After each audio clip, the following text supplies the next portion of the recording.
বাংলাদেশের বাঁধ নির্মাণ দিল্লিতে নালিশ ত্রিপুরার মুখ্যমন্ত্রীর।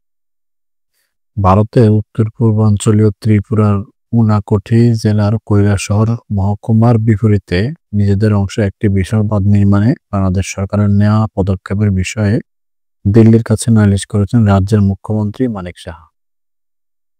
বুধবার রাজ্যের বিধানসভায় দেওয়া এক বক্তৃতায় বাংলাদেশের বাঁধ নির্মাণের বিষয়ে এক বিধায়কের প্রশ্নের জবাবে এই তথ্য জানিয়েছেন তিনি। রাজ্যের কংগ্রেস দলীয় বিধায়ক বিরাজিত সিনহা এই বিষয়ে মুখ্যমন্ত্রী মানিক সাহার দৃষ্টি আকর্ষণ করেন। পরে বিষয়টি কেন্দ্রীয় সরকারের নজরে আনার আশ্বাস দেন তিনি। বিরাজিত সিনহা বলেন, রাজ্যের কৈলাসহরের বিপরীতে বাংলাদেশ সরকার একটি বিশাল বেড়িবাঁধ নির্মাণ করেছে।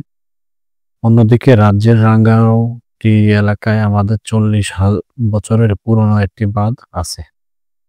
আমাদের বেড়িবাঁধটি জরুরি ভিত্তিতে শক্তিশালী করা না হলে বন্যার সময় ক্ষতিগ্রস্ত হবে। রাজ্যের উনাকোটি জেলার বাসিন্দা ও মৎস্যমন্ত্রী সুধাংশু দাস বলেন, এই বাঁধ নির্মাণ একটি আন্তর্জাতিক বিষয় এবং জেলার ভারত-বাংলাদেশ সীমানার কয়েকটি অংশে এখনো গবাদি পশু চোরাচালানের ঘটনা ঘটছে। মানিক সাহা বলেন, এটি একটি আন্তর্জাতিক বিষয়। আমি ইতিমধ্যে দিল্লিতে বেড়িবাঁধ শক্তিশালী করার পরামর্শ দিয়ে প্রতিবেদন পাঠিয়েছি। আমি বিষয়টি আবারও কেন্দ্রের কাছে তুলে ধরব।